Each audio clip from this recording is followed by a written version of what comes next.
प्रतिमेला माल्यार्पण करतील.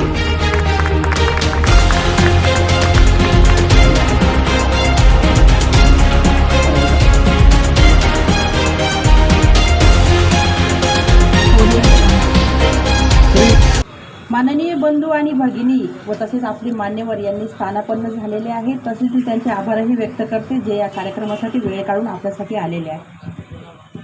लाडेगाव येथील माननीय अण्णा सुरदुशे हे ठिय्या आंदोलन करून यांना आज 220 दिवस पूर्ण होत आहेत.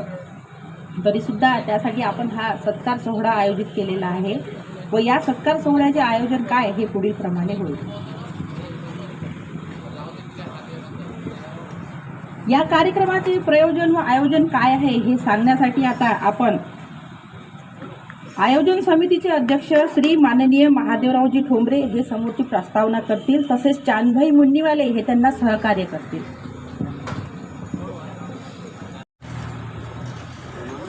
छत्रपती शिवाजी महाराज, डॉक्टर बाबासाहेब आंबेडकर आजच्या कार्यक्रमाला आवर्जून उपस्थित राहिलेले आदरणीय प्रकाश भाऊ पोहरे, तसेच मंचकावर उपस्थित सर्व मान्यवर, आजचा जो हा कार्यक्रम सत्कार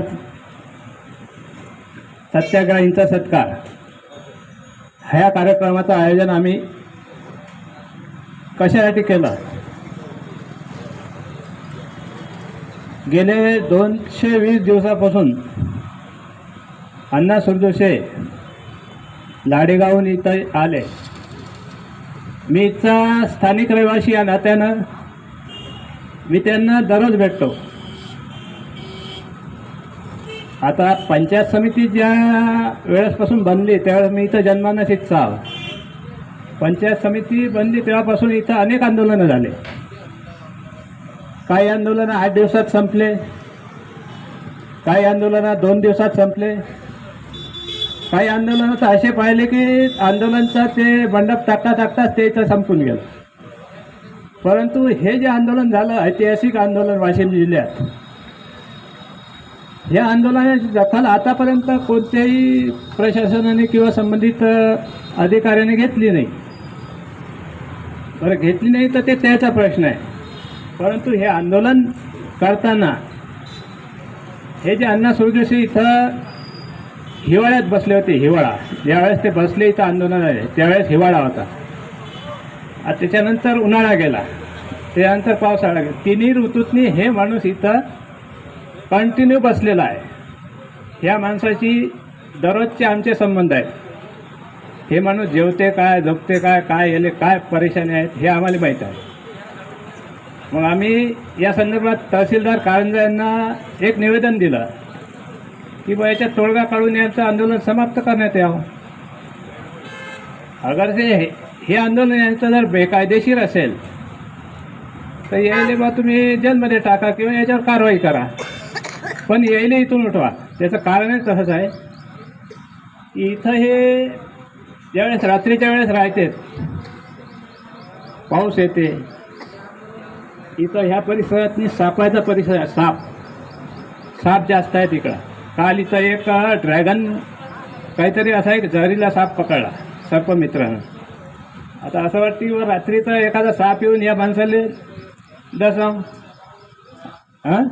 साप जर आला एखादा रात्रीचा अत्यार डसला ते राहते एकटा, त्याच्यासोबत कोणी नाही. म्हणून प्रशासनाला आमची विनंती आहे की बुवा हे आंदोलन समाप्त कसं होईल त्या दृष्टीनं कारवाई करून हे आंदोलनाची समाप्ती करण्यात यावी. आणि त्याच्यानंतर गोष्ट अशी आहे की बुवा एवढं मोठं आंदोलन ज्या अर्थी तर शांततामय पद्धतीनं चालू आहे, याच्यातनी कधीच कोणता तुतुमय झाली नाही. एकदम शांततामय परिस्थितीतनी हे आंदोलन 220 दिवसापासून अखंडपणे सुरू आहे. ह्या आंदोलनाला भेटी कमसे कम 4 ते 5 हजार लोकांना दिल्या. त्याच्याकडं नोंद आहे सगळ्याची. 5-1 हजार लोकांना भेटी देऊन गेले. मग एवढे लोक समर्थन करून राहिले की बा व्हायला पाहिजे काही ना काही. मग अधिकाऱ्यांना यायचं आंदोलनातनी काय जे कायद्यानं जे कायदेशीर तरतूद आहे ते करून त्याचं आंदोलन समाप्त करण्यात यावं यासाठी आम्ही तहसीलदार कारंजा यांना निवेदन दिलं. हे PDO साहेबांना सांगितलं, पण ते त्याचा कारवाईचा भाग वेगळा. पण 220 दिवसापासून हे आंदोलन सक्सेस केलं. वाशिम जिल्ह्यातनी पहिलं आंदोलन, ऐतिहासिक आंदोलन. पंचायत समिति के सामने अन्ना भाऊ ने 220 दिन आंदोलन किया. बारिश देखी, ना धूप देखी, ना पानी देखा, कोई चीज़ का. और पंचायत समिति में जो इन्होंने भ्रष्टाचार के खिलाफ जो आंदोलन चालू किया, अगर अन्ना दोषी होगा तो अन्ना पर कार्रवाई करे, अन्ना को जेल में भेजने की कोशिश करे. अगर वो अधिकारी दोषी होगा तो उन पर कार्रवाई करना चाहिए. यही मैं मेरे 2 शब्द कह के समाप्त करता हूँ. काय आहे याबद्दल आपण भारतभाऊ भगत यांना मी मंचावर येण्याची विनंती करते व त्यांना बोलण्यासाठी आग्रह करते.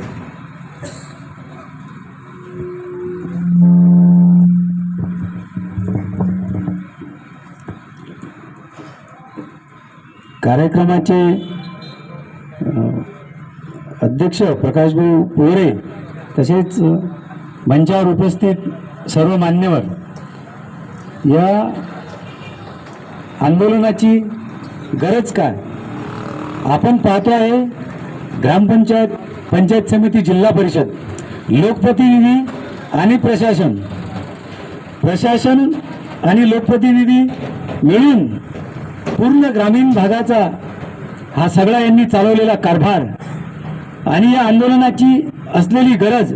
मित्र हो, आपल्या तालुक्यामध्ये आपण बरेच आंदोलनं पाहिलेत आणि मी सुद्धा इथे आंदोलन केले, उपोषण केले आणि ते 3 दिवसात, 5 दिवसात, जास्तीत जास्त 8 दिवसात, हे सगळे त्या 8 दिवसात निघाले. मात्र लाडेगाव येथील हे जे आंदोलन आहे, मला वाटते देशात पहिलं आंदोलन असेल की ज्यांनी ग्रामीण भागात झालेला अतिशय भयंकर भ्रष्टाचार आज सत्तेत असलेलं शासन आणि सरकार सांगते की भ्रष्टाचार मुक्त देश. आणि इकडून आपण पाहतोय, इकडून रोड बनते ग्रामीण भागात, 6 महिने जात नाही तर त्या रस्त्याला खड्डे. आज माझ्या गावची कंडिशन सांगतो मी. मागच्या मे मध्ये रस्त्याचं काम सुरू झालं. काम आहे 60 लाख रुपयाचं काम जिल्हा परिषद बांधकाम विभागाने केलं.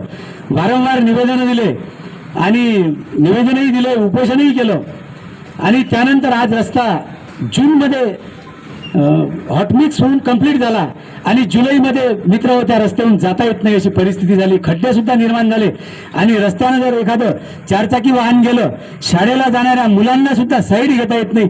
रस्त्याच्या साईड शोल्डर सुद्धा भरले नाहीत.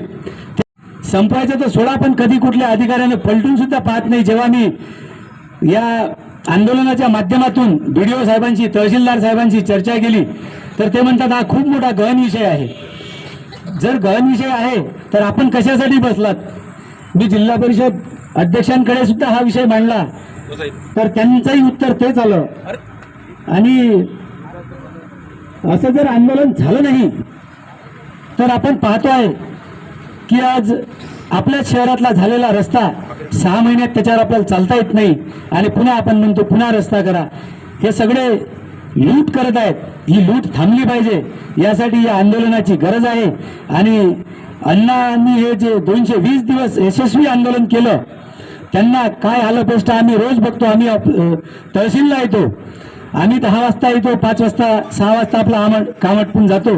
जे आले की अण्णाच्या रजिस्टरवर सह्या करतो.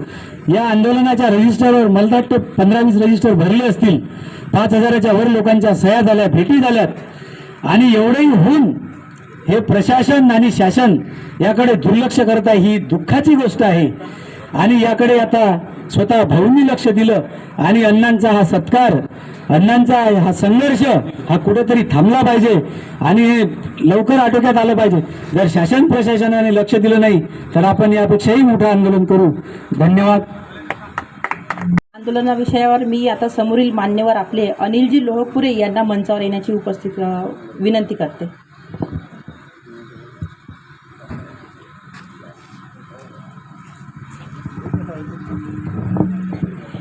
बोली बिछड़ी चंद लकीरे, बोली बिसरी चंद लकीरे और फसाने याद आए, फूल खिले शाकुबे ने पर जख्म पुराने याद आए. 21 सप्टेंबर 1994 सायंकाळी 5 वाजता प्रकाशभाऊ पोरे, आंदोलनाचे सरसेनापती रावसाहेब कांबे यांच्या नेतृत्वात धनतचं पहिलं दुकान हे बंद केलं, अक्षरशः जाळून टाकलं. त्यानंतर आम्ही उंबरडा बाजारला गेलो. त्या आंदोलनाचं नेतृत्व होतं दीपकभाऊ देशमुख यांच्याकडे. यशस्वीपणे तिथलं आंदोलन यशस्वी झालं. त्यानंतर आम्ही गेलो मान्याला. मान्याचं दुकान बंद करताना ते लाठीचार्ज झाला. असंख्य कार्यकर्ते घायल झाले. रावसाहेब कांबे, नलिनी गावंडे यांचं रक्त बातीवर सांडलं. तो प्रसंग आमच्यासाठी फार मोठा अविस्मरणीय आहे. त्या प्रसंगातून कसं तरी आम्ही स्वतःला सावरलं आणि आज तुमच्यासमोर हजर आहे. सत्कार म्हणजे हा की सत्कार नाही, आमच्या कार्याची ही एक पावती आहे. आमच्यासाठी तो एक आनंदाचा विषय आहे. कोणतरी कौतुक केलं पाहिजे. जसं आई आपल्या बाळाचं कौतुक करते तसं आम्हाला सुद्धा वाटतं कोणा कौतुक केलं पाहिजे. त्याबद्दल ज्या ज्या लोकांनी आमची दखल घेतली त्या सर्वांचा मी आभारी आहे. प्रश्न विषय आहे यानंतर सोनजोशी भाऊंचा 220 दिवस झाले इथं ते उपोषणाला बसले. कुठल्याही हरामखोर अधिकाऱ्यांनी त्याची दखल घेतली नाही आणि इथं जे नामर्द समाजाचे लोक आहेत त्यांनी सुद्धा त्यांच्याकडे ढुंकून देखील पाहिलं नाही. ही खऱ्या अर्थानं स्वातंत्र्याची शोकांतिका आहे. मी प्रकाश भाऊला विनंती करतो या आंदोलनाची तुम्ही दखल घ्या. आम्ही आमचं रक्त सुद्धा जमिनीवर सांडवायला तयार आहे. जोपर्यंत सोनजोशी भाऊ आणि लाळेगावच्या ग्रामवासियांना न्याय भेटत नाही तोपर्यंत आम्ही त्यांना 100% सहकार्य करू. त्यासाठी आमच्या प्राणाची आहुती देण्याचं काम पडलं तरी चालेल. त्यासाठी आम्ही तयार आहे. मी प्रकाश भाऊला विनंती करतो तुम्ही आंदोलन परत एक हाती घ्या. आमची तुमच्या पाठी आहे. धन्यवाद. नेते रामेश्वर तथा उर्फ लकीभाऊ डेंडोडे यांना.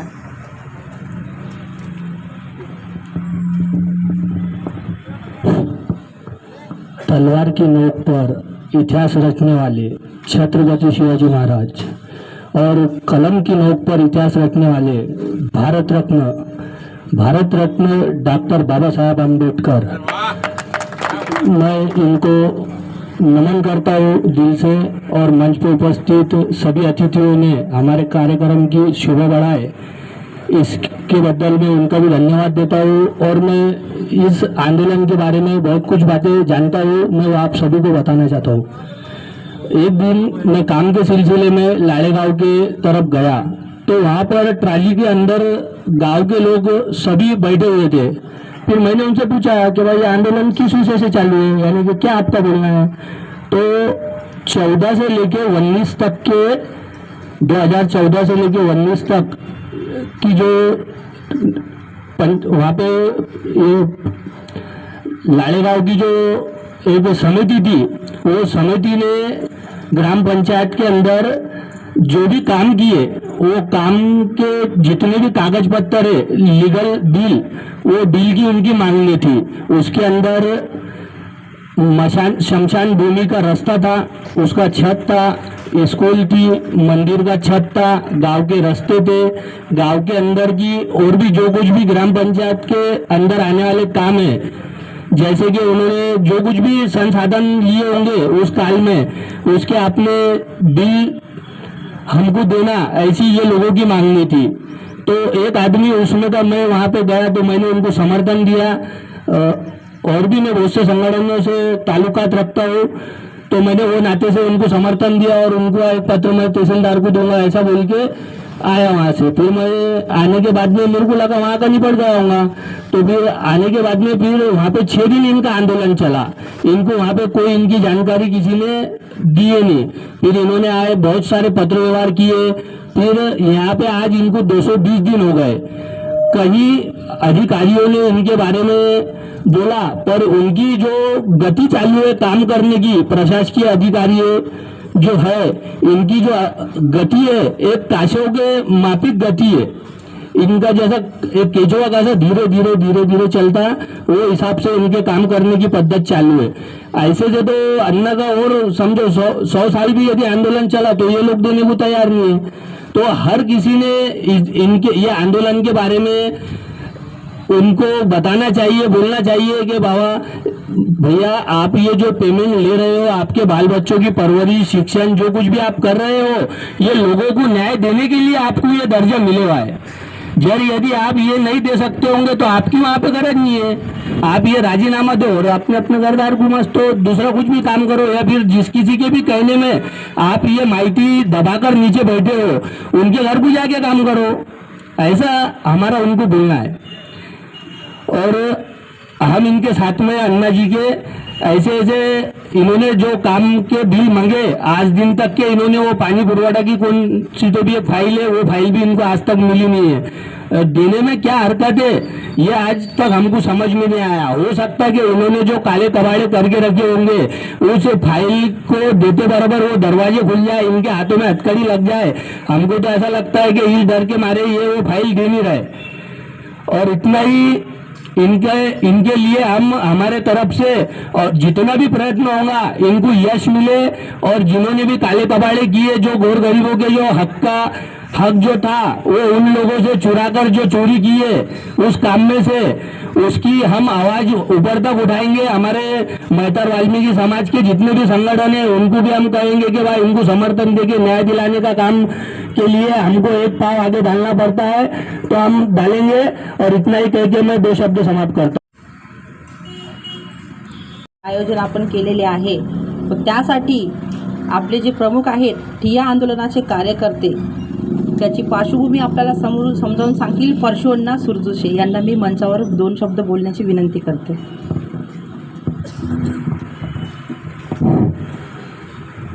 आज उपस्थित असलेले आधी घटनेचे शिल्पकार डॉक्टर भीमरावजी आंबेडकर, छत्रपती शिवाजी महाराज, मंचावर उपस्थित महान हस्ती और समोर असलेले सर्व नागरिक आणि सुज्ञ आणि महिला आणि तथा सर्व वरिष्ठ ज्येष्ठ आणि माझे बंधु।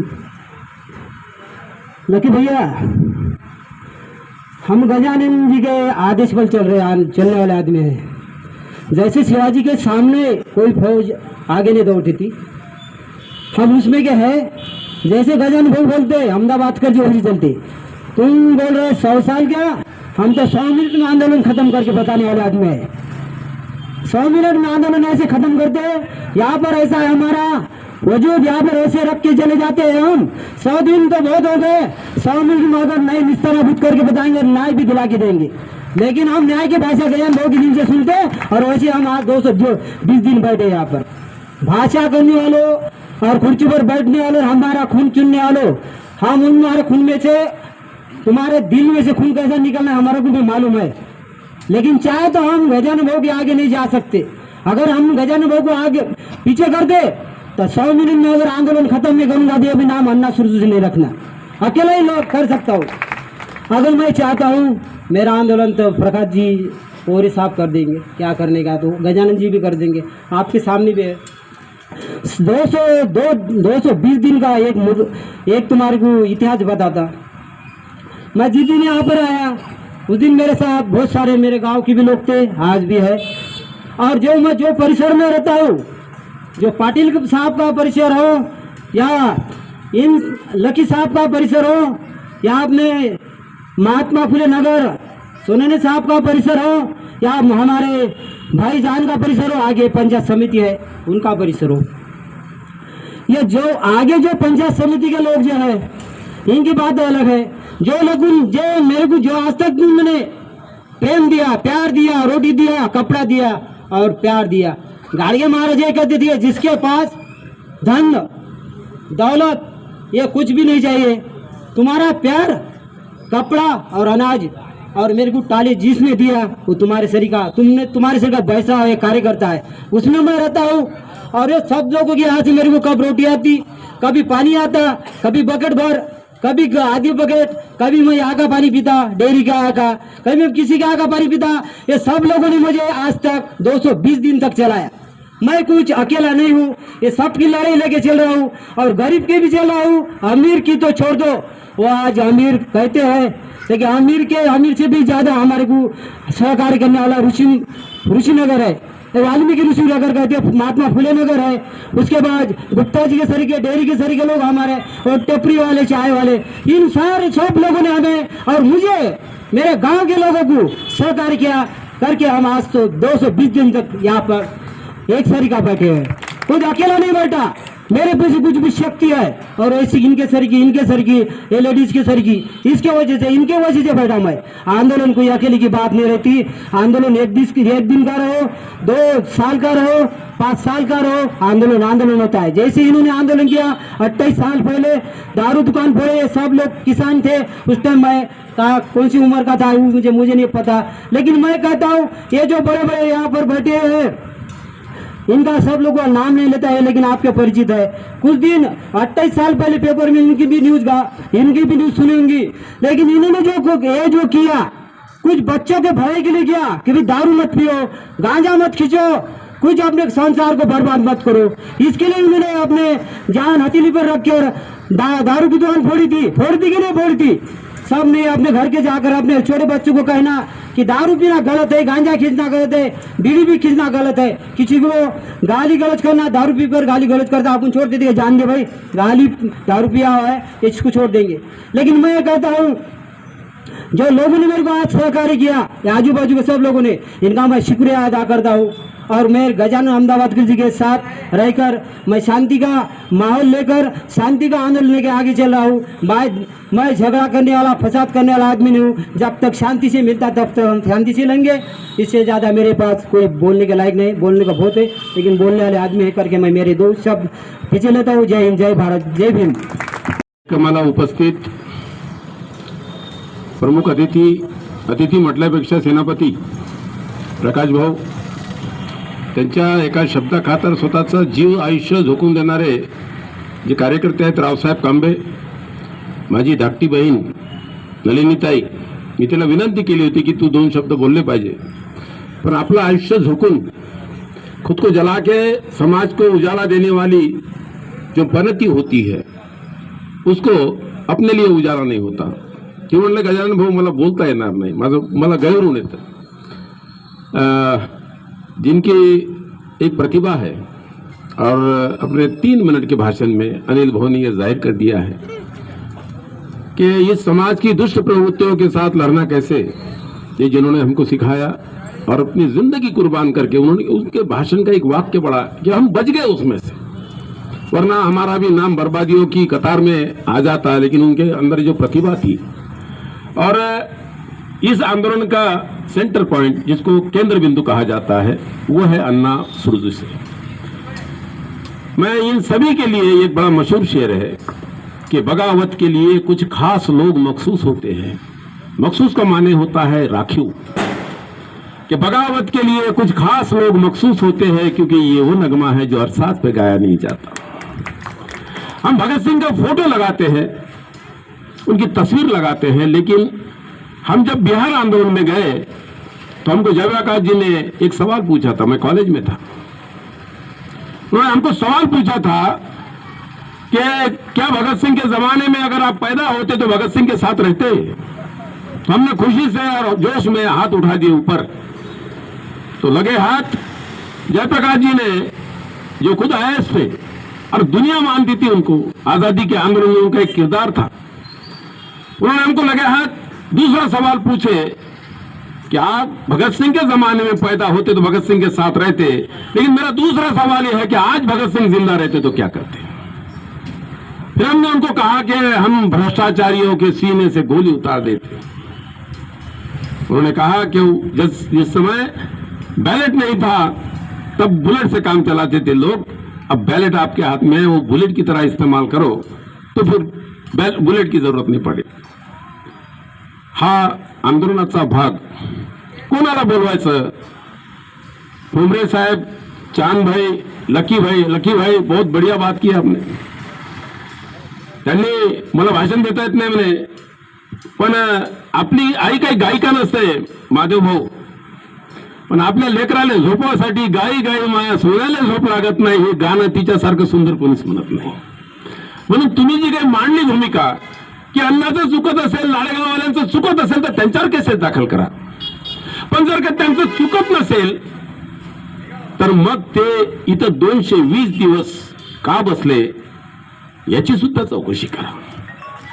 हे आंदोलन, मग अण्णाला मी विचारलं की तुमचा सत्कार हे लोक करणार आहेत, तर मग तुमच्या सत्कारासाठी प्रमुख पाहुणं बोलवायचं कोणाला? आयोजन समितीचे तीनही सदस्य प्रकाश भाऊ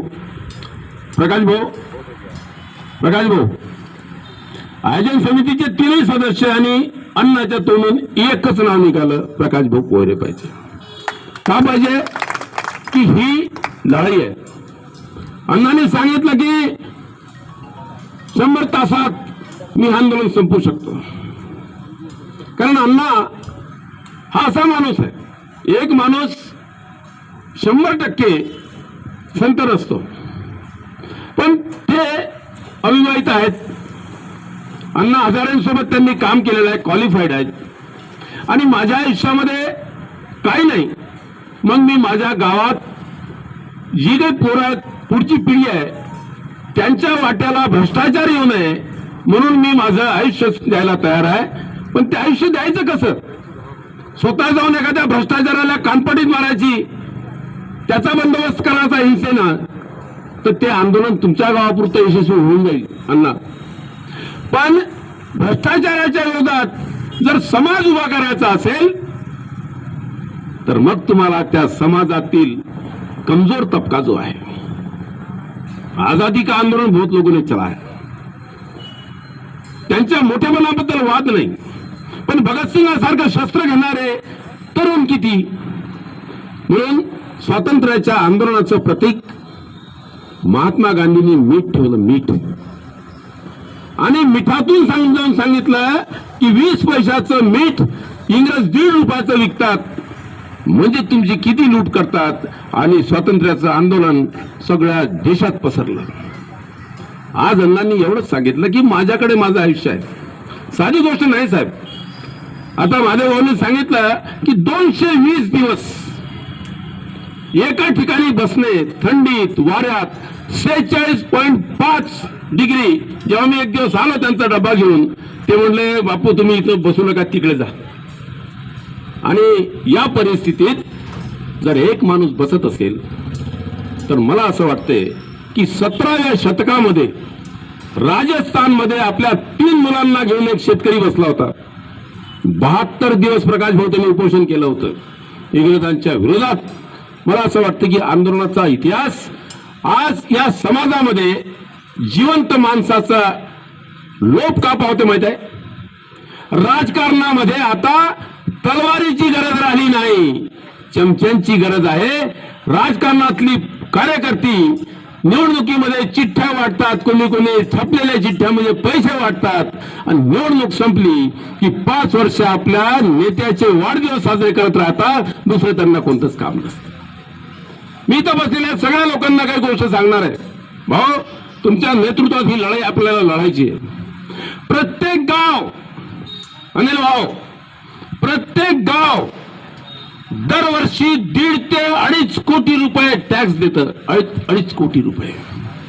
तो टॅक्स कसा देतं? घरी बसून आम्ही आंदोलन केली नाही. राजविंडा घरात जन्माला आलेला हा माणूस आमच्या समोर त्या आंदोलनात होता, जेलमध्ये होता. मग माझ्या तालुक्यात भाऊ कोण्या गावात किती शेती आहे मला माहित आहे, ते सगळं रेकॉर्ड आहे. मग तुमच्या गावातला माणूस 2.5 कोटी रुपये, 1.5 कोटी ते 2.5 कोटी रुपये तुम्हाला खरं वाटतं का? एक गाव, पाटील साहेब, एक गाव दरवर्षी 1.5 ते 2.5 कोटी. पत्रकार साहब जरा सुन लो, टेप कर लो मैं क्या बोल रहा हूं. 1.5 ते 2.5 कोटी रुपये टॅक्स देतो. एखादा नेता 10-15 लाखाचं काम करते आणि तिथं हारही घेते, सगळ्या शाबासकी घेते. अरे बाबा, 1 कोटी 25 लाख कुठे गेले ते सांग ना. म्हणून तुमच्या शेताला रस्ता नाही, तुमच्या लेकरासाठी चांगली शाळा नाही, तुमच्या गावात दवाखाना नाही, पण मुंबई नागपूरच्या मूठभर श्रीमंतासाठी, चिमूटभर श्रीमंतासाठी 1 लाख कोटी रुपयाचा समृद्धी 2 वर्षात पूर्ण होतो. अरे भारतात राहता तुम्ही. म्हणून या आंदोलनाचं सूत्र असं आहे की आमच्या गावात हे सगळं 60 पानाचं 62 पानाचं निवेदन आम्ही दिलेलं आहे. 24 मार्च प्रकाश भाऊ, 24 मार्च 21 पासून इथं नोंद आहे. आम्ही त्यांना निवेदनं दिली, त्यांनी आम्हाला उत्तरं दिली. त्या उत्तरामध्ये त्यांनी स्पष्ट दिलेलं आहे सगळ्यांना पाहायचं असेल तर पहा. त्याच्यामध्ये स्पष्ट लिहिलेलं आहे की सत्याग्रहींना भेटा, त्यांच्या म्हणणं ऐकून घ्या आणि त्यांनी मागितलेला अहवाल त्यांना तातडीनं द्या, अन्यथा त्यांच्या जीवाला जर काही झालं तर जबाबदार तुम्ही राहा, असं व्हिडिओ लिहितात. आणि 3-1 जरा लक्षात घ्या काय यंत्रणा आहे. 3/1/2022 कलेक्टर कार्यालयातून पत्र येते जिल्हा परिषदला, अनिल भाऊ, प्रकाश भाऊ, आणि त्याची विचारणा 19/7 19/7/22 म्हणजे 6.5 महिन्यानंतर जिल्हा परिषदचं कार्यालय पंचायत समितीला विचारते. काय यंत्रणा आहे का?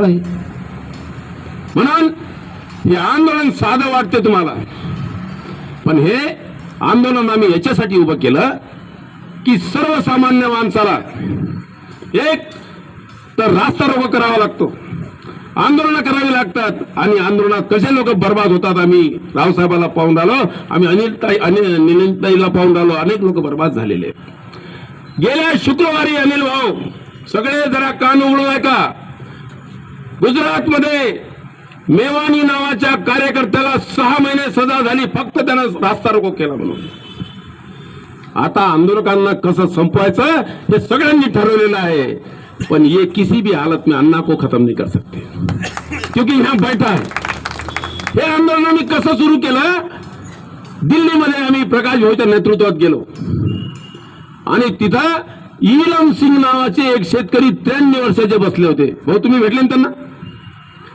ते बोले मैं फौज में था, मेरे बेटे फौज में थे और मेरा आज नाती भी फौज में है, फिर भी ये कोई मन चले लोग अगर हमको आतंकवादी कहते हैं, खलिस्तानी कहते हैं, तो मुझे उनकी अकल पर तरस आता है.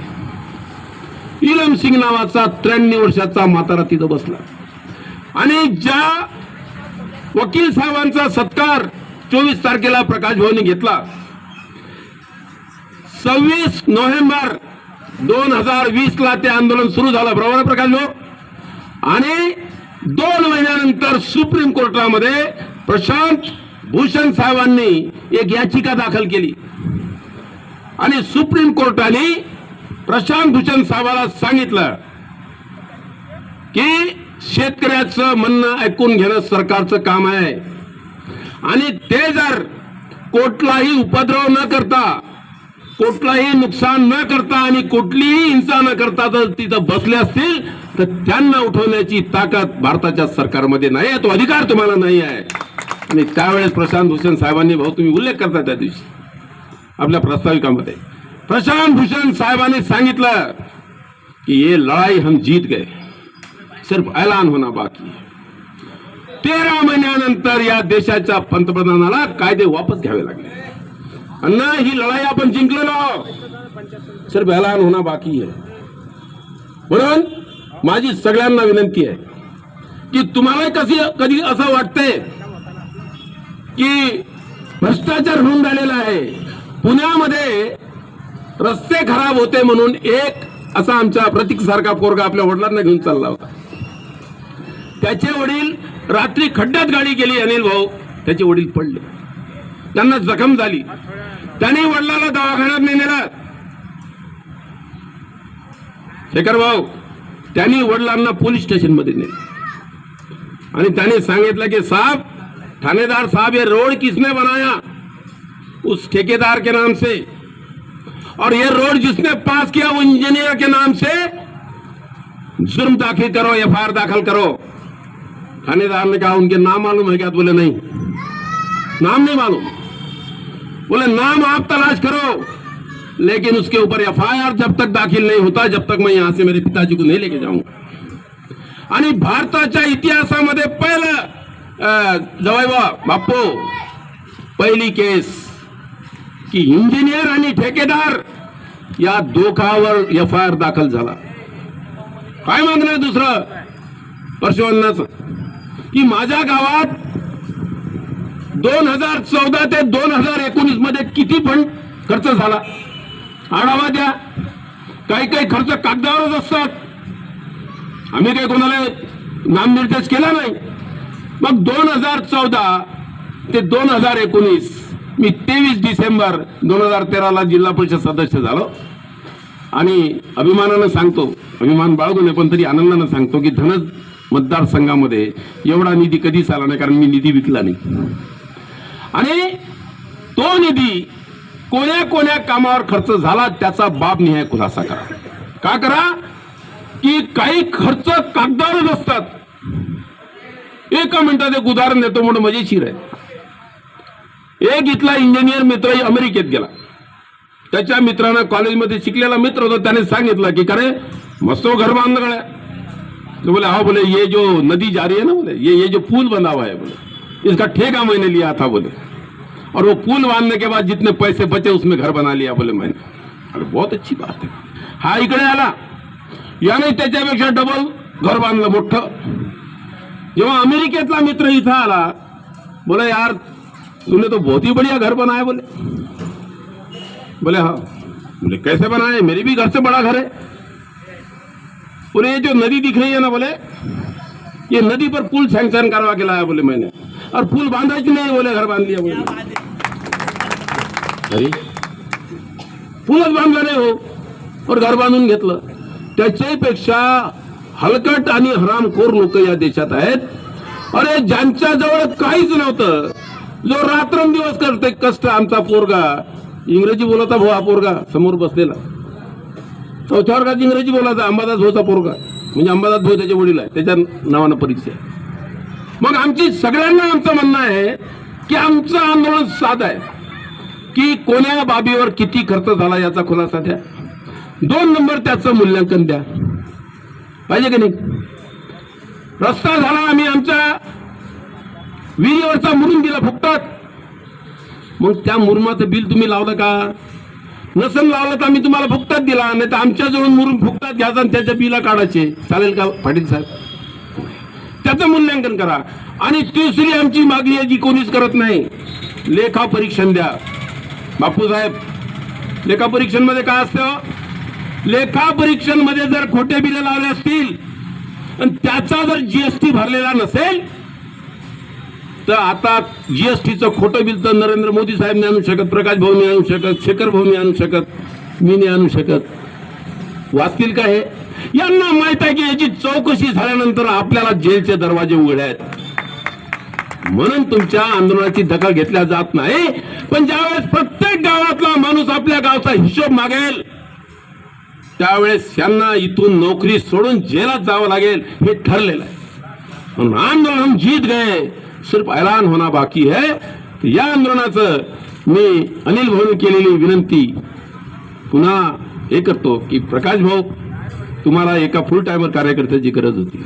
सगळ्यांसमोर सांगतो की प्रकाश भाऊ, मन से अच्छा हो तो तन की उम्र बढ़ा देता है, मन से अच्छा हो तो तन की उम्र बढ़ा देता है, सायादार पेड़ हमेशा आंगन की उम्र बढ़ा देता है, फूल हजारों खिलते रहते हैं यूं बहारों में, पर आप जैसा माली हो तो गुलशन की उम्र बढ़ा देता. अशा माणसाला फुल टायमर म्हणता. आमचा काही नाही चाललं, तुमचाच वेळ चालला प्रकाश भाऊ. तुम्हाला एक फुल टायमर माणूस इथं बसलेला आहे. प्रकाश भाऊने आम्हाला बोलेरो गाडी दिली. कशासाठी? का फुल टायमर माणूस आहे. प्रकाश भाऊने 900 किलोमीटर सायकल यात्रा काढली भरूनात. आपला वाढदिवस आपल्या चमच्याच्या हाताने साजरे करणारे नेते सोडा, पण वाढदिवसाच्या आधी लोकांनी सांगितलं त्यांना का तुमची तब्येत बिघडली तर वहिनीने मला फोन केला आणि त्यांची ऊन लागली तर म्हटलं आमच्या भावात आम्ही पाहून घेऊ, भगवान हमारे साथ है. काहीच झालं नाही. पण 900 किलोमीटर उन्हात सायकल चालवून आपला वाढदिवस साजरा करणारा जर कोणी माणूस असेल तो आमचा नेता होऊ शकतो. आपल्या जन्मदिवसात हजारो रुपये लाखो रुपये उडवलेला आमचा नेता कसा होऊ शकेल?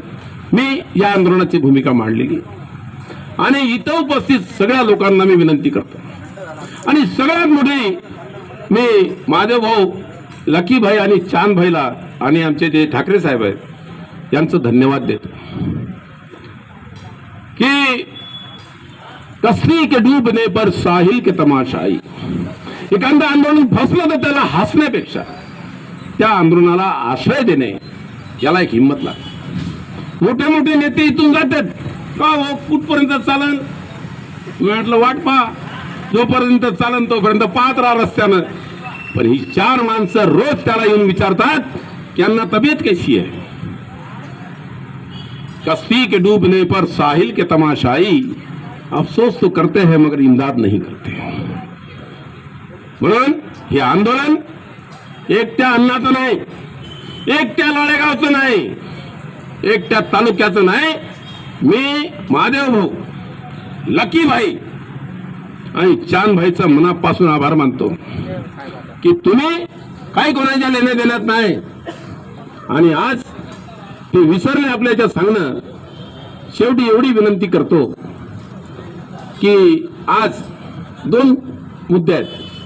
दारूबंदी, चांदवडच्या अधिवेशनामध्ये त्याची पार्श्वभूमी सांगितली पाहिजे. चांदवडच्या अधिवेशनामध्ये 23 नोव्हेंबर 93 बरोबर आहे. 23 नोव्हेंबर तारखा दुराचा फिट असतात माझ्या डोक्यात. 23 नोव्हेंबर 93 चांदवडच्या अधिवेशनामध्ये लाखो बाया आल्या आणि गिनीज बुक ऑफ वर्ल्ड मध्ये त्या नोंद झाली. त्या आंदोलनाची 7 लाख महिला होत्या. एका महिलेनं सांगितलं की साहेब, शेतीमालाला भाव जरासा उशिरा भेटला तरी चालेल, पण हे दारूबंदी करा, कारण दारू पिऊन आम्हाला रोज त्रास होते. त्यावेळेस साहेबांनी एक सूचनावजा आदेश दिला कार्यकर्त्यांना की दारूची दुकानं बंद करा.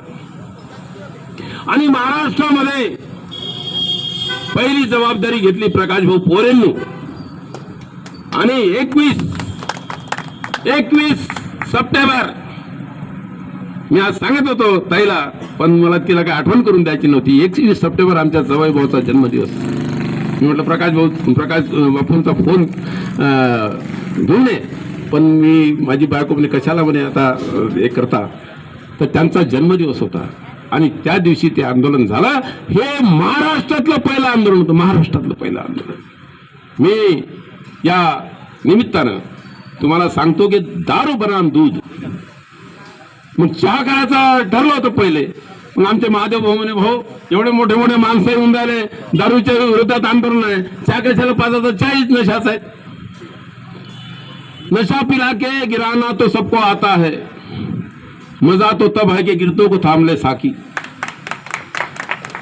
जगावर इंग्रजांनी राज्य जर केलं असेल तर नशेच्या भरोशावर केलं. सगळ्या जगामध्ये जर लोकांना व्यसनाधीन कोण केलं असेल, बीडीचा शौक आणला इंग्रजांनी, चहा आणला इंग्रजांनी, दारू सुद्धा इंग्रजांनी आणली, अफीम सुद्धा इंग्रजांनी आणली. ही नशा फक्त नशा नाही तर राज्य करण्याचं एक शस्त्र आहे. आणि ते शस्त्र आम्हाला जर सत्ताधाऱ्याच्या हातून घ्यायचं असेल तर सत्ताधाऱ्याच्या विरोधात काहीच करावं लागत नाही, फक्त आपल्या घरच्या माणसानं दारू सोडायची त्याला विनंती करावं लागते. म्हणून महादेव भाऊने सांगितलं, लकी भाईने आणि चांद भाईने सांगितलं की भाऊ चाय काय पिलाते, आपण दूध पिलायगे. म्हणून आज मी सगळ्यांना विनंती करतो की कार्यक्रम संपल्यानंतर शेवटचं भाषण प्रकाश भाऊचं आहे. ते आंदोलनाच्या संदर्भात घोषणा करतील आणि त्यानंतर सगळ्यांनी दूध पिल्याशिवाय जाऊ नये. बरोबर आहे, चांदभाई बरोबर आहे की नाही. म्हणून त्यांनी म्हटलं की आज चाय नहीं पिलाते, हम नशा नहीं पिलाते, आज सभी को हम दूध पिलाते. मी त्यांच्या वतीनं तुम्हाला विनंती करतो. आणि मी आंदोलनाची पार्श्वभूमी मांडली. प्रकाश भाऊ, अनिल भाऊ ने सांगितलं कि ये पतवार अभी आपके हाथ में अगर चली गई तो उजाले उधर भी हो जाएंगे. म्हणून तुम्हाला तुमचा माणूस जर इथून मोकळा करायचा असेल, कारण आमचा माणूस नाही ते म्हणते काही झालं तर प्रकाश भाऊ म्हणून. आणि त्यांचा तो बिल्ला किसान ब्रिगेडचा. म्हणून माझी सगळ्यांना विनंती आहे की प्रकाश भाऊचं भाषण झाल्यानंतर हा कार्यक्रम संपण्याच्या पूर्वी सगळ्यांनी इथून दूध घेऊन जावं एवढी विनंती करतो. आणि जाता जाता म्हणजे सुलतानपुरीची एक गझल प्रकाश भाऊ तुमच्यासाठी सांगतो, जी कोण्याच पुस्तकात लिहिलेली नाही आहे. त्याला राष्ट्रपतीचं पारितोषिक मिळालं आहे की मैं हूं जला मैं ही बुझा, शहरे सितमगर में हर तरफ. त्यातला फक्त शेवटचा शेर सगळ्यांना माहित आहे, पण ती सगळी गझल अशी आहे की मैं ही जला मैं ही बुझा, शहरे सितमगर में हर तरफ, आग भी मैं ही बना मैं ही धुआं बनता गया, मैंने अपने जख्म बोए थे सुलगती रेत में, फिर वो सारा धीरे धीरे एक गुलिस्ता बनता गया। हम अपने घर से चले थे सिर्फ पाए माने शौक मगर, फिर खार से गुल और गुल से गुलिस्ता बनता गया। मैं अकेला ही जा रहा था जानिबे मंजिल मगर, लोग साथ आते गए और कारवा बनता गया। धन्यवाद। त्यांनी येऊन आपले मनोगत व्यक्त करावे. कितीतरी लाख रुपयाचा 1,60,000 आता तर लय झालं ते. तर 1,60,000 आणि ते अक्षरशः दुकान आम्ही ते सब्बलाने तोडलं. दारूच्या शिशा नालीत टाकल्या. तर ते नालीत अशी दारू वाहत होती, पाणी नव्हतं वाहत. पण तरी डब्बी अशी घेतली उगायली पुरे अशी जशी म्हणजे आग लागली होती, लक्ष्मण रेषा झाली ती तशी. तर त्याचा बाप म्हणे एका बेवड्याचा, अरे बेटा बोले आज तक के बोले काही लुटलं इथे दुकान बेवळेनं. हो धुबी समाजाचा होता तो एक, आपल्यासोबत तारखेवर होता. काय नाव आहे तुझं? अवधूत तराळ. आणि त्याच्या पुढे म्हणे अरे क्या बेटा बोले आज तूने जिंदगी में इतनी पिलाई नहीं बोले, मैंने आज पी ली बोले. म्हणजे शिशा काही आज तिकडचं दुकानात होते. तर त्याने 8 पोलीस मान्याचे ठाणेदार याच्या उपस्थितीत ते सर्व दुकानाच्या शटर फेटर हे ते तोडून टाकलं. त्याच्यात काही माल नव्हता. त्याला खबर भेटली होती की हे येतच म्हणून त्यानं त्याच्या अगोदरच काढून टाकला होता तो माल. मित्र गजानन अहमदाबादकर, या कार्यक्रमाला उपस्थित असलेले माधवराव ठोंबरे, अंबादास भाऊ, गजानन भाऊ सुरूचे, आमच्या दारू दुकान बंदीच्या सहकारी नलिनीताई, रावसाहेब, अनिल लोहकपुरे, तापडियाजी, लुंगेजी, आमचे मित्र शेखर बंग, गावंडेजी, पुरुषोत्तम भाऊ, आणि सगळ्यात महत्त्वाचं म्हणजे एवढा आपल्या नवऱ्याले जोरात ठोकून काढलं, तर त्याच्यामुळे खरं म्हटलं म्हणजे दुसरी बाई असते तर त्या माणसाचं तोंड पाहिलं नसतं. तरी परंतु वहिनी स्वतः हजर झाल्या या आंदोलनाला, आजच्या कार्यक्रमाला. त्यामुळे त्यांचा माझ्यावर राग नाही असं मी नक्की समजतो. आता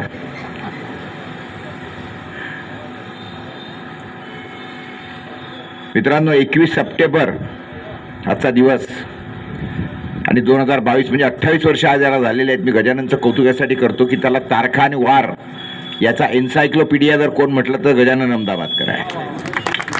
म्हणजे प्रत्येकाची तारीख, वाढदिवसाची असो, लग्नाची असो, एखाद्या आंदोलनाची असो, अगदी 100% म्हणजे आम्हाला उद्या जेव्हा त्या आंदोलनाचं आमचं खूप चालू आहे की हे जे काही झालं आतापर्यंत याचं एक काहीतरी लिहिलं गेलं पाहिजे.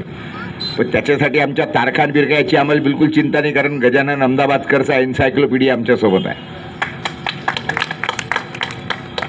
मित्रांनो, अण्णा सुरजीशेने 220 दिवस इथं आंदोलन केलेलं आहे. जसं रावसाहेबांनी सांगितलं की 220 आणि अजून 200 जोडले 420 केलं तरी या आंदोलनाला कोणी दखल घेणार नाही, कारण तुम्ही पहिलेच ठरवून टाकलेलं आहे की शांततेचं आंदोलन करा. आणि सरकार जे आहे ते नंबर 1 नालायक आहे. तर असं आहे की महात्मा गांधीही आंदोलन करायचे, उपोषण करायचे, तरी इंग्रज सरकार हादरून जायचं, कारण ते बेशरम नव्हते, तर त्यांना थोडी लाज आणि शरम होती, नैतिकता होती. त्यामुळे आपले गांधीजीचं उपोषण सुरू झालं तर इंग्रज सरकार हादरून जायचं आणि त्यामुळे त्यांच्या आंदोलनाची दखल घेतल्या जायची. खरं म्हटलं म्हणजे त्यांच्या विरोधामध्ये आंदोलन होतं, पण तरीसुद्धा इंग्रजांना नैतिकता असल्यामुळे ते घ्यायचे. ही सरकार सध्याच्या घडीला जे काही आहेत आणि या सरकारचे जे काही बाशिंदे आहेत, आणि या बाशिंद्यांना बाशिंदे म्हटल्यापेक्षा बाजिंदे म्हटलं पाहिजे. खरं म्हटलं म्हणजे हे जे आपण ज्या पंचायत समितीसमोर आपण इथे इथून जाऊन पंचायत समितीचा अधिकारी जर असेल तर पाहून तो आहे का, पंचायत समितीचा BDO जर असेल बसलेला तर त्याला निरोप द्या, मी येणार आहे त्याला भेटायला म्हणून. कोणीतरी जाऊन गोपाल जरा त्याला कोणाला तरी निरोप पाठवून द्या की मी भेटायला येणार आहे म्हणून. कारण मला त्यांना विचारायचं आहे की बा तुम्ही आंदोलनाची दखल का नाही घेऊन आले, हे विचारावं लागणार आहे आपल्याला. तर सांगायचा मुद्दा असा आहे मित्रांनो की त्याला म्हणा तुला पोलीस बिलीस काय बोलावून ठेवायचे असतील ते बोलावून ठेव, तोपर्यंत त्याला तोपर्यंत निरोप देऊन द्या. तर सांगायचा मुद्दा असा आहे मित्रांनो, की जी काही अवस्था सध्याच्या घडीला देशाची आहे, गजानननी उल्लेख केला आमच्या पंजाबच्या आंदोलनाचा. 13 महिने आंदोलन चाललं, 13 महिने. मला असं वाटतं की भारताच्या इतिहासामध्ये इतकं लांब आंदोलन कधीच कुठलं चाललं नसेल. आणि ज्या आंदोलनामध्ये लाखो शेतकरी आणि राजधानीच्या 4ही सीमा अडवून बसलेलं आणि स्वतःच्या भरोशावर, म्हणजे मला तर त्या पंजाबच्या, हरियाणाच्या, उत्तर प्रदेशच्या, बिहारच्या शेतकऱ्यांचं खरोखर कौतुक आहे. म्हणजे मी त्या आंदोलनाला जवळपास 4दा भेटी दिल्या वकील साहेब, आणि त्याच्यानंतर मी हे पाहिलेलं की त्यांचा किती म्हणजे ते दुर्दम्य आशावाद. म्हणजे त्यांनी अक्षरशः म्हणजे तिथे तंबू काय तिथं त्यांनी झोपड्या उभारल्या होत्या. आणि या आलं होतं की ते 13 महिने क्या 13 साल भी बैठने का काम पडेगा तो हलने का नहीं करके, रस्ते जाम करून ठेवले. तर अशा पद्धतीने ते आंदोलन केल्यामुळे मोदींना शेवटी, जो मनुष्य आतापर्यंत कधीच त्याला कुठलीच कधी लाज आणि शरम वाटली नाही, परंतु त्या माणसाला तिथं तो झुकावं लागलं. आणि मोदींनी तिथे शेवटी आंदोलन त्यांचं जे आहे ते मान्य केलं. आणि त्यांनी जे काही काळे कायदे आणले होते ते तिन्ही काळे कायदे त्या माणसाला परत घ्यावे लागले. गोष्ट अशी आहे की धनज, उंबरडा, माना या तिन्ही आंदोलन दारूची दुकान आपण तोडली. आणि ती तोडत असताना त्या आंदोलनाला काही पूर्वपीठिका होती. सरकारचा कायदा होता की जिथे ज्या दुकानाच्या संदर्भामध्ये दारू दुकानबंदी करण्याचं, हटवण्याचा ठराव झालेला आहे ग्रामपंचायतचा, रीतसर ठराव झालेला, तर ती दुकानं सरकारला हटवायची होती. आणि सरकारला वेळ नव्हता म्हणून आम्ही म्हटलं की बस सरकारला वेळ नाही, सरकार फार बिझी आहे, म्हणून आम्ही स्वतः गेलो आणि मग ती दुकानं बंद केली. आणि त्याच्यानंतर जे काही झालं, जवळपास त्यावेळेला मला असं वाटतं काहीतरी 2-3 महिने एकंदरीत म्हणजे या दुकानचं आंदोलन म्हणजे अटक झंपली आणि त्याच्या बेल मिळाली की मग दुसऱ्या दुकानाच्या संदर्भामध्ये अटक व्हायची, पुन्हा त्या संदर्भात सर्व प्रोसिजर चालायची, पुन्हा बेल, पुन्हा तिसऱ्या दुकानात, अशा पद्धतीने ती मला असं वाटतं 2-3 महिने अटक आणि काय म्हणतो त्याला तुरुंगवास आणि नंतर पुन्हा बेल, सुटका, हे असे सगळे 2-3 महिने ते प्रकरण त्यावेळेला चाललं. आणि खटले तर रावसाहेबांनी त्याचा उल्लेख केलाच आहे की जवळपास 5-6 वर्षानंतर हायकोर्टापर्यंत म्हणजे 12 वर्ष ते सगळे खटले चालले. परंतु हे सगळं लढण्याचं कारण आणि त्याच वेळेला महत्त्वाचं असं होतं की वकील साहेब इथं आलेले आहेत. आमचे वाशिमला आमचे आपले उंटाळ वकील होते, अकोल्याला वकील. या सगळ्यांचं वैशिष्ट्य असं आहे की त्यावेळेला आमच्या आंदोलन नैतिकता असल्यामुळे कोणत्याच वकिलांनी आमच्याकडून फी सुद्धा घेतली नाही. आणि ते मोठ्या मोतीसिंग मोहता होते अकोल्याला. तर सांगायचा मुद्दा असा आहे की अशाच पद्धतीने आता सध्याच्या घडीला जे आम्ही आंदोलनं लढणं सुरू आहे कोरोनाच्या विरोधामध्ये, त्यामध्ये देशाचा सगळ्यात मोठा वकील सध्याच्या घडीला प्रशांत किशोर नाही आपलं प्रशांत भूषण साहेब, म्हणजे जे एकेका केसचे 1-2 कोटी काय घेत असतील ते, किंवा आमचा मुंबईचे वकील आहेत निलेश ओझा, त्यांच्या ऑफिसमध्ये लिहिलेलं आहे कन्सल्टेशन फी 25 लाख रुपये, बोर्ड लिहिलेला आहे त्यांच्या. परंतु ही सर्व वकील मंडळी फुकट केस लागली या कोरोना संदर्भातल्या. सरकार ऐकायला तयार नव्हती या सगळ्या संदर्भात, कोर्ट ऐकायला तयार नव्हता, कारण कोर्ट स्वतः आतंकात बसलं होतं. खरं म्हटलं म्हणजे न्यायदेवता ही निष्पक्ष पाहिजे, त्यांच्या समोर कोरोना हा काही विषयच नको. कारण जर मला कोरोना संदर्भात न्याय मागायचा असेल तर तो जज आहे तो निष्पक्ष पाहिजे. परंतु जज स्वतः कोरोनाच्या आतंकामध्ये बसलेला, त्याला काय न्याय मागायचा. अशा पद्धतीने या देशामध्ये सर्व नालायक लोकांचं आणि नालायक या सगळ्या गोष्टींचं सध्याच्या घडीला कायदे आणि हे सगळं चालू आहे. आणि अशा याच्यामध्ये आपण काय म्हणतो त्याला आंधळ्या आणि बहिऱ्यांसमोर आम्ही नगारे वाजवून राहिलो आहोत. आजचं हे पहा, एवढे दिवस झाले हे आंदोलन, याच्या संदर्भामध्ये अन्नाचं किंवा गजानन अहमदाबादकरचा व्यक्तिगत याच्या संदर्भामध्ये काही मागण्या नाहीत, किंवा हे जे काही आंदोलनात दारूची दुकानं 3 तोडली याच्यामध्ये व्यक्तिगत याच्यापैकी कोणाच माणसाला काही त्रास नव्हता, काही संबंध नव्हता, पण पब्लिकची त्रास होता, त्याच्यासाठी आम्ही आंदोलनं केली आणि एवढे काय म्हणतो त्याला सुखाची दुखात टाकली. मात्र आज खरं म्हटलं म्हणजे या आंदोलनात या कार्यक्रमाला हजारोच्या संख्येने लोक त्या गावातली हजर पाहिजे होती. मात्र एकंदरीतच जी काही लोकांची वृत्ती झालेली आहे आणि जी काही एक निराशावादी भूमिका लोकांची आलेली आहे कोरोनाच्या काळामध्ये, या सगळ्या संदर्भामध्ये म्हणजे 22 मार्च 2020ला सरकारने लॉकडाऊन केलं. माझा पहिला लेख वकील साहेब मी लिहिला आहे 15 मार्चला, एक आठवडा अगोदर, कोरोना फार्मा कंपन्यांचा मायाजाल म्हणून पहिला लेख आहे माझा. नंतर 70 लेख मी लिहिले. अकोल्यामध्ये किंवा जिथे जिथे कुठे मी जातो तर तिथलं एकही दुकान मी बंद नाही होऊ दिलं. पोलीस यायची, दुकानं बंद करायची, म्हणजे खोलो दुकान, क्या होता मैं देखूंगा, खोलो. आणि सगळे दुकानं उघडून बसले. त्याच्यानंतर जितके कोरोना हॉस्पिटल होते, कोरोनाच्या हॉस्पिटलमध्ये मी गेलो, मास्क न लावता गेलो. 120 केसेस माझ्यावर दाखल झालेले आहेत 2 वर्षामध्ये, कोरोनाच्या या मास्कच्या संदर्भामध्ये किंवा या हॉस्पिटलमध्ये बिना मास्क प्रवेश केला म्हणून. आज ते पोलीस लोक माझ्या मागे फिरतात की बा त्या 120च्या 120 केसेस आपण कॉम्प्रोमाइज करून टाकू आणि लोक अदालतमध्ये घेऊन मिटवून टाकू. मी म्हटलं मला मिटवायच्याच नाही, तुम्ही 120च्या 120 केसेस आहे रेग्युलर कोर्टामध्ये लावा, मी स्वतः लढणार आहे या सगळ्या संदर्भात. कारण मला हे माहीत होतं की याच्या संदर्भामध्ये पोलिसांना अधिकारच नाही केस करायचं. त्याच्यानंतर आम्ही जे काही मुंबई कोर्टमध्ये, दिल्लीच्या सुप्रीम कोर्टमध्ये हे जे काही लढण्यात आलं, त्याच्यानंतर आधी लोकांना, तुम्हाला वाटत असेल की कोरोना संपला आणि आम्ही संपवला, आणि हे जे मास्क वगैरेची जी बंदी किंवा हे जे दंडुकेशाही पोलिसांची होती, ही पोलिसांनी किंवा सरकारने बंद केलेली नाही आहे. हे हायकोर्ट आणि सुप्रीम कोर्टाने जेव्हा आदेश दिले की तुम्ही मास्कची कोणाला सक्ती करू शकत नाही, मास्कचा घेतलेला दंड सगळ्यांना परत करा, आणि त्याचबरोबर लसीकरणाची सक्ती तुम्ही करू शकत नाही, आणि लसी संदर्भामध्ये हे सुप्रीम कोर्टाने आदेश दिले आहे, आणि त्याच्यामुळे हे सगळं बंद झालं. पण दुर्दैवाची गोष्ट अशी आहे या सगळ्या संदर्भामध्ये की एवढे 2 वर्ष आम्ही हे सगळं करत असताना की मास्क आणि लस हे सगळं किंवा लसीकरण जे आहे हे सर्व फार्मा कंपन्यांचा मायाजाल होतं, आणि एक खोटी भीती पसरवायची समाजामध्ये की कोरोना आहे. खरं म्हटलं म्हणजे साधा सर्दी पडशाचा आजार, आणि त्याचा या लोकांनी एवढा भाव करून टाकला, आणि त्याच्यामागे एवढी दुकानदारी. म्हणजे 2020ला कोरोना आला असं यांनी म्हटलं, मात्र या कोरोनाच्या तपासणीची जे किट आहेत RT-PCR ते 2017ला बिल केलेले, 2017ला, आणि त्याचं बिलिंगचं तारीख लिहिलेलं आहे. त्या कोरोना टेस्टिंग किट 2017, म्हणजे 2017ला ठरलं होतं की एवढे किट लागणार आहे. 2010ला हे ठरलं होतं की असं महामारी आणायची आहे, आणि त्या सगळ्या संदर्भामध्ये हे सगळं करण्यात आलं. याचं नाव होतं अजेंडा 2025 2025.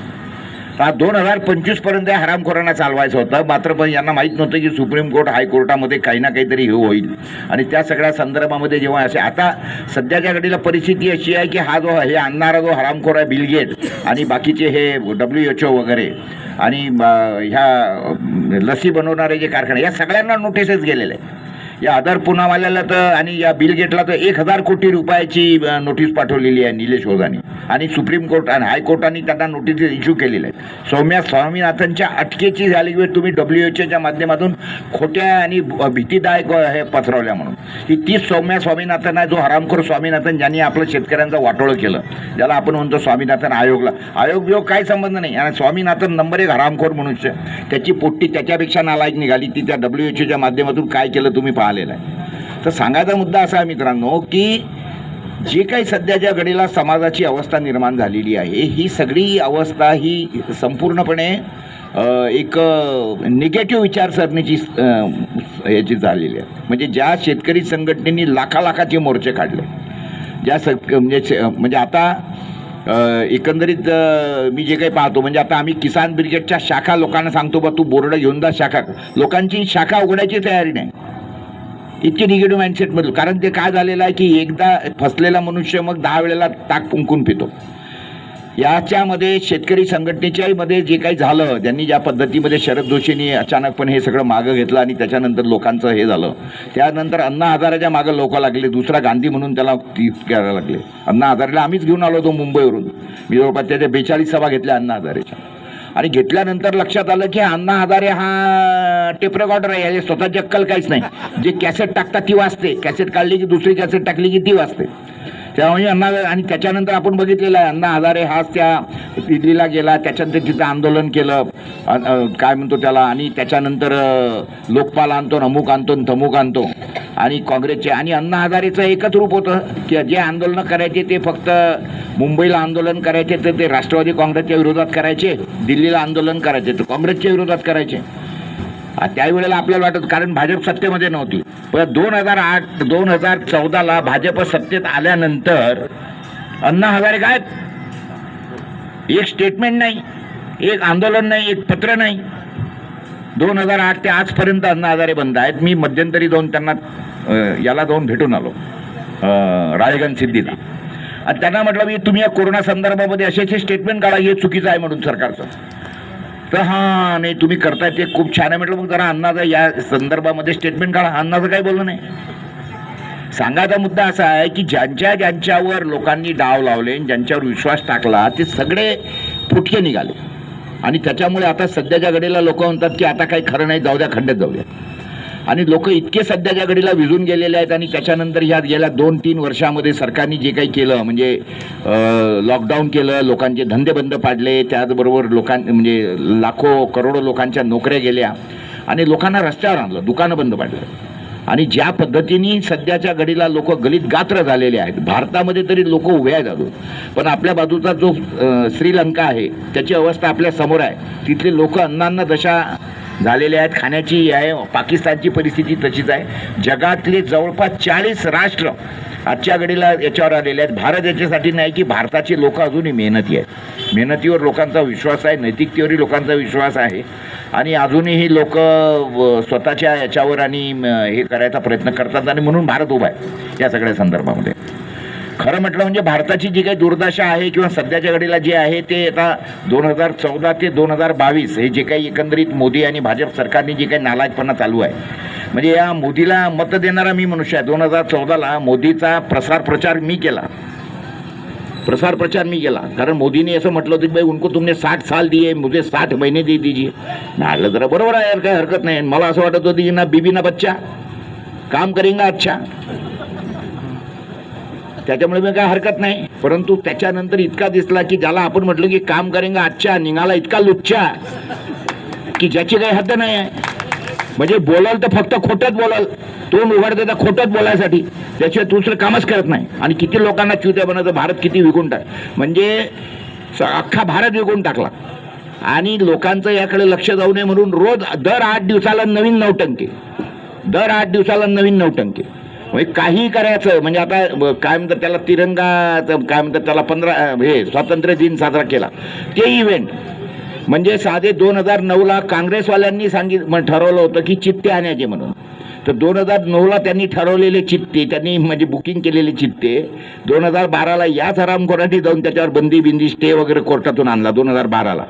आणि त्याच्यानंतर आता त्याला आठवलं झाले ते चित्ते आपले बुक केलेले आहेत म्हणून. तर आता ते चित्ते घेऊन आले, तर चित्ते 12 आणले, तर त्याचा इव्हेंट तुम्ही पाहिला जा 2 दिवस किती झाला तमाशा. म्हणजे काहीही करून लोकांचं लक्ष दुसरीकडे जायचं. म्हणजे आपण जसं एसटी स्टँडवर जातो आणि सीट पकडण्यासाठी आपलं सगळं लक्ष त्याच्यावर असतं की अंदर कसं घुसता येईल. त्याच वेळेला तो जेपकट त्याचा हे करून घेतो, डाव साधून घेतो.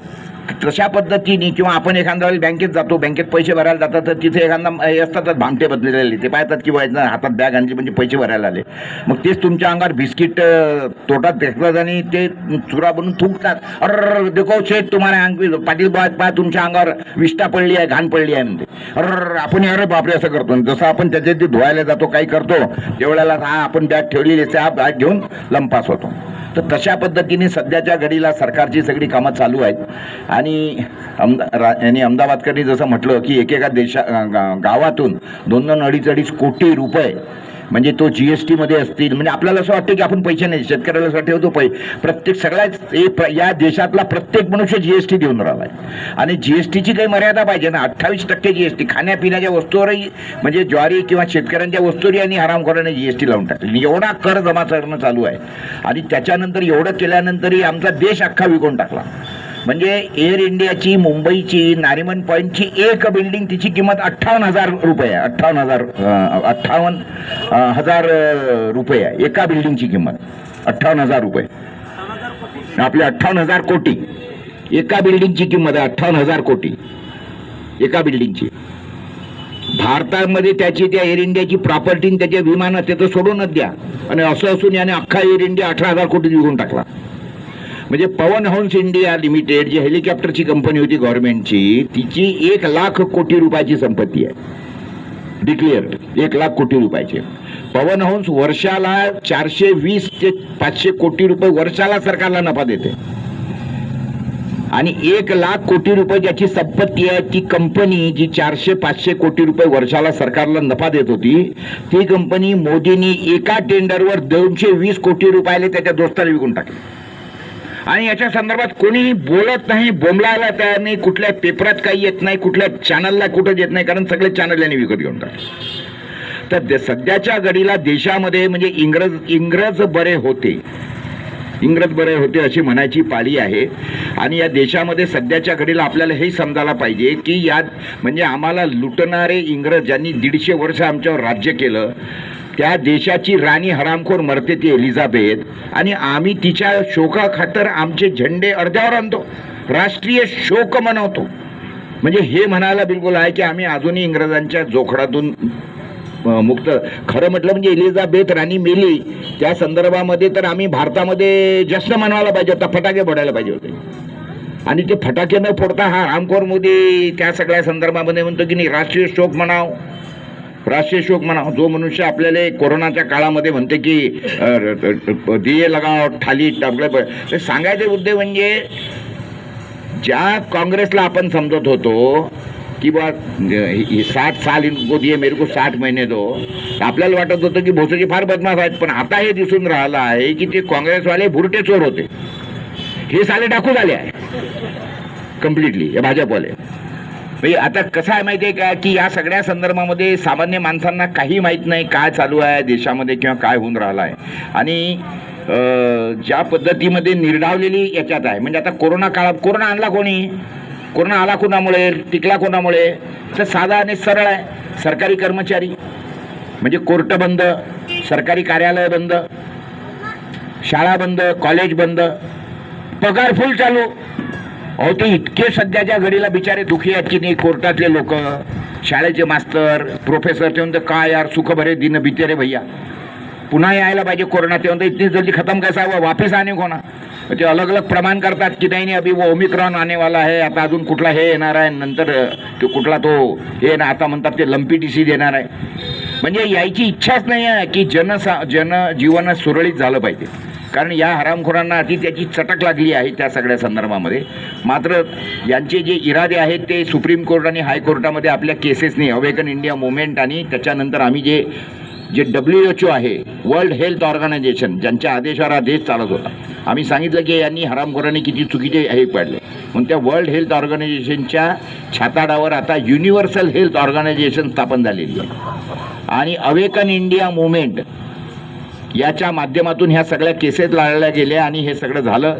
जे आजच्या घडीला जे म्हणजे काय म्हणतो त्याला जनजीवन सुरळीत झालेलं आहे. ह्या सगळ्या गोष्टींसाठी अवेकन इंडिया मुवमेंट आणि त्यांचे कार्यकर्ते ज्यांनी भारतभर हे सगळे लढे उभारले आणि या सगळ्या संदर्भामध्ये कार्यकर्ते जागृतपणे काम करतात. दुर्दैवाने या सगळ्या कुठल्याच गोष्टी जी मी सांगतो त्यातले सामान्यांना माहिती नाही की का चालू आहे, हे कुणामुळे झालं आहे म्हणून.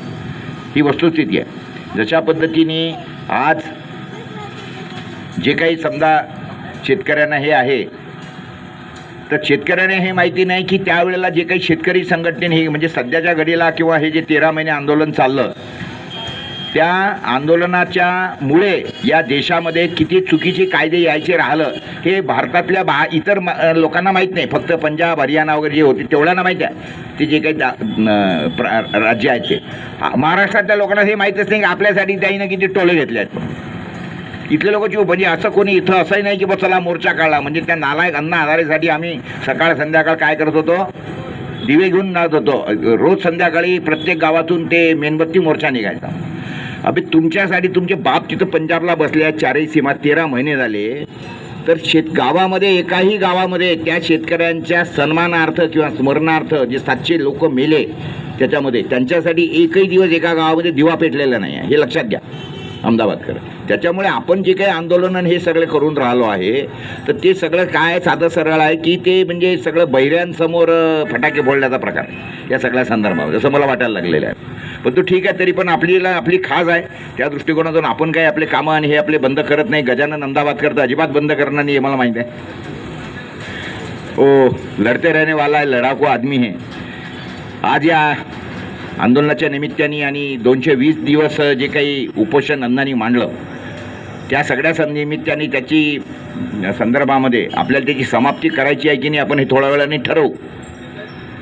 पहिले तर त्या बीडी आहे का, बीडी आहे का, आहे ना, हां, तर त्यांची आपण भेट घेऊया, त्यांनाही विचारू की तुम्हाला अडचण काय आहेत, किंवा तुमचे वरचे बाप कोऱ्यात की जे तुम्हाला म्हणतात की या सगळ्या संदर्भामध्ये दखल घेऊ नका, त्यांना विचारावं लागणार आहे ना की तुम्ही कमिशन खाऊन चूप बसलेले आहात की तुम्हाला वरून आदेश आहेत, हे त्यांना आपल्याला विचारावं लागणार आहे. तर त्या दृष्टिकोनातून त्यांच्याशी चर्चा करू आपण, नंतर ठरवू आपल्याला हे उपोषण कंटिन्यू ठेवायचं, पेटवायचं, म्हणजे उपोषण पेटवायचं की ऑफिस पेटवायचं, दोन्ही गोष्टी ठरवावं लागतील त्या सगळ्या संदर्भामध्ये, की राज्य पेटवायचं.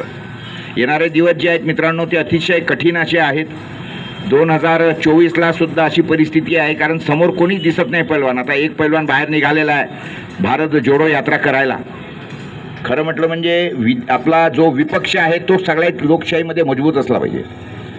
म्हणजे सत्ताधारी पक्षापेक्षा सुद्धा जो विपक्ष आहे तो अत्यंत मजबूत आणि दमदार पाहिजे. दुर्दैवाने काय झालेलं आहे की विपक्ष कोमात गेलेला आहे आणि या विपक्षच सत्य म्हणत होता की नाही लॉकडाऊन लगाव, व्हॅक्सिन देऊ, म्हणजे हेच बोंबलत होते की सगळ्यांना व्हॅक्सिन टोचा, हेच काँग्रेसवाले, हा चिदंबरम बोंबलत होता. आणि या व्हॅक्सिनने आज काय चालू आहे, किती तमाशे झालेले आहेत आणि कसे लोक मरून राहिले.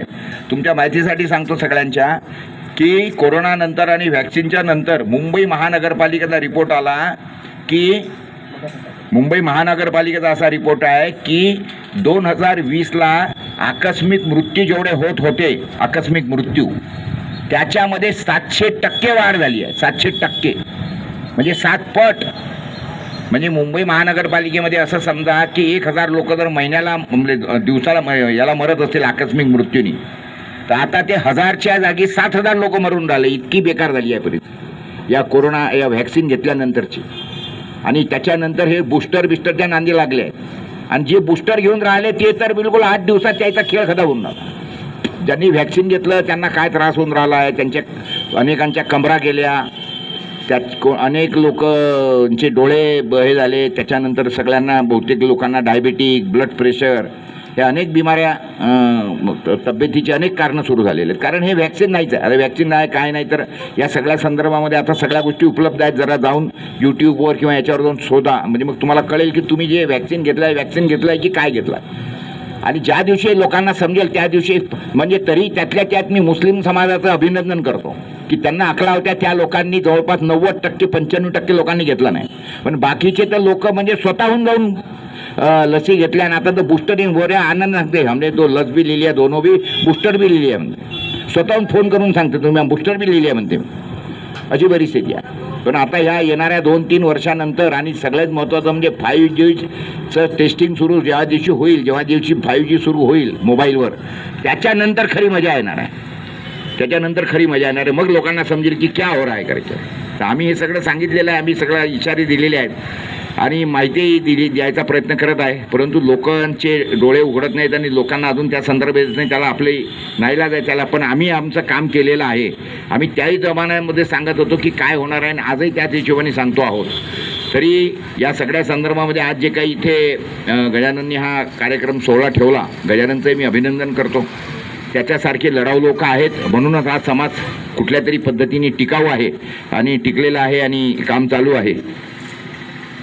आणि या सगळ्या यांचं असं म्हणणं आहे की जय विदर्भ. विदर्भाच्या संदर्भामध्ये परिस्थिती तशीच आहे. आम्ही असं आहे की विदर्भाचा जो काही सत्यानाश झाला, हा सत्यानाश आम्ही महाराष्ट्रामध्ये जोडल्यानंतरच झालेला आहे. पण त्याही सगळ्या संदर्भामध्ये जनजागृती करणं अत्यंत गरजेचं आहे. या सगळ्या संदर्भामध्ये येणाऱ्या दिवसांमध्ये शाळा आणि कॉलेजेसमध्ये आम्ही सगळी जनजागृतीचे हे आणणार आहोत की आपण पहिले काय होतो, आता काय गमावलं आहे आणि भविष्य आमचं काय राहणार आहे. या सगळ्या संदर्भामध्ये येणाऱ्या दिवसांमध्ये जनजागृती करणं हे अत्यंत गरजेची गोष्ट राहणार आहे. आणि राजकीय जी काही समीकरणं आहेत सध्याच्या घडीला ती नवीन पद्धतीने नवीन याच्यावर मांडणं ही सुद्धा एकंदरीत आपल्या समोरची आव्हानं भविष्यामध्ये राहणार आहेत. या सगळ्या संदर्भामध्ये वेगवेगळ्या प्लॅटफॉर्मवर आम्ही येत आहोत. येणाऱ्या दिवसांमध्ये 10 प्लॅटफॉर्मवर म्हणजे डिजिटल मीडियाच्या माध्यमातून जवळपास 10 प्लॅटफॉर्मवर म्हणजे रंबल असेल, गुगल असेल, फेसबुक असेल, याच्या माध्यमातून आम्ही जवळपास 10 प्लॅटफॉर्मवर येऊन ह्या सगळ्या नवीन युगाच्या नवीन गोष्टीतून, आणि हे जे अल्लादीनचा दिवा आहे, कारण आता टी व्हीवर तुम्हाला काही माहीत पडू शकत नाही, पेपरमध्ये काही फारसं येत नाही, बाकी सगळे पेपर आणि हे सगळे सरकारने विकत घेऊन टाकलेले आहेत, चॅनल विकत घेऊन टाकलेले आहेत. काही देशोन्नतीसारखे किंवा आमच्यासारखे काही लोक सरकारच्या दृष्टिकोनातून नालायक लोक उरले आहोत आम्ही फक्त. या सगळ्या संदर्भामध्ये अजूनही लोकांमध्ये जनजागृती करायचा प्रयत्न करतो आहोत. लोकांना या सगळ्या संदर्भामध्ये काही दिशा देण्याचा प्रयत्न करतो आहोत. बघूया त्याच्या संदर्भात किती या मध्ये यश येतं. मात्र तरीसुद्धा आशा ठेवून आम्ही आपलं काम सातत्याने आम्ही चालू ठेवणार आहोत याची आम्ही आपल्याला ग्वाही देतो. मला इथं बोलावलं, आपण आपलं ऐकून घेतलं. या सगळ्या संदर्भामध्ये सगळ्या लोकांना धन्यवाद देतो. वकील साहेबांना विशेष धन्यवाद देतो, कारण बऱ्याच वर्षानंतर वकील साहेबांची भेट झाली आणि त्यांनी त्या संदर्भात त्यावेळेला आमच्या ज्या काही केसेस वगैरे लढल्या, विषय पैशाचा नसतो, विषय असतो म्हणजे काय म्हणतो त्याला, मानसिक बळ देण्याचा. आणि ह्या जो मानसिक बळ वकील साहेबांनी, उंडाळ साहेबांनी वगैरे जे काही दिलं हे सगळ्यात महत्त्वाचं होतं. कारण त्यावेळच्या केसेस ह्या मोठ्या लफडेबाज केसेस होत्या. म्हणजे प्रकाश पोरे अधिक 100, प्रकाश पोरे अधिक 200 असे त्या केसेस असायच्या. आणि एक धन जरी 1000 नसला तरी ती पुढची तारीख पडायची. त्यावेळेला आम्ही काय काय भानगडीन काय काय लफडे केले, कोणाच्या नार कोणाला उभं केलं आमचं आम्हाला माहिती आहे. म्हणजे एखादा आला नाही, आम्ही तिसऱ्याच पकडू, इकडे तू नाव सांगतो वकील, सांगतो मी याचं नाव आहे म्हणून. पण ते अशातून सगळ्या ह्या केसेस सगळ्या पार पडल्या आणि निर्दोष आम्ही याच्यातून सगळे सुटून आलो. कारण जी काही आंदोलनं केली ती जनहितासाठी आम्ही केलेली आहेत. त्या सगळ्या संदर्भामध्ये शेकडो आंदोलनं झाली, शेकडोदा आम्ही अटक झालो. पण त्या संदर्भामध्ये अजूनही त्या ज्या काही जुन्या काळातल्या स्मृती आहेत आणि त्या सगळ्या संदर्भामध्ये रावसाहेब कांबे किंवा नलिनीताई सारखे जे काही आमचे सहकारी आहेत, ज्यांचे उपकार मी कधी आयुष्यभर म्हणजे त्या म्हणजे मान्याला हे दोघंजणं माझ्या अंगावर जर पडले नसते तर मला नाही वाटत की मी जिवंत सापडलो असतो. कारण हे दोघंच तर बेशुद्ध पडले होते. म्हणजे मी एकट्यानंच खाल्ला असता मी तर नक्कीच मिळालो असतो, अशी परिस्थिती होती. कारण पोलीस म्हणजे मला वाटतं 15, 20, 30 पोलीस तुटून पडले होते सगळ्या अंगावर. परंतु असे जे काही आम्हाला जीवाभावाचे सहकारी मिळाले हीच आम्ही आंदोलनातली आमची उपलब्धी समजतो. त्यामुळे पुन्हा एकदा या सगळ्या संदर्भामध्ये सगळ्यांना धन्यवाद देतो. आपली रजा घेतो. चांगल्या प्रकारे आपल्याला मार्गदर्शन केले. आभार उपस्थितांचे आणि मान्यवरांचे मी आभार मानतो. आजचा कार्यक्रम इथं संपन्न झाला असं जाहीर करतो. यानंतर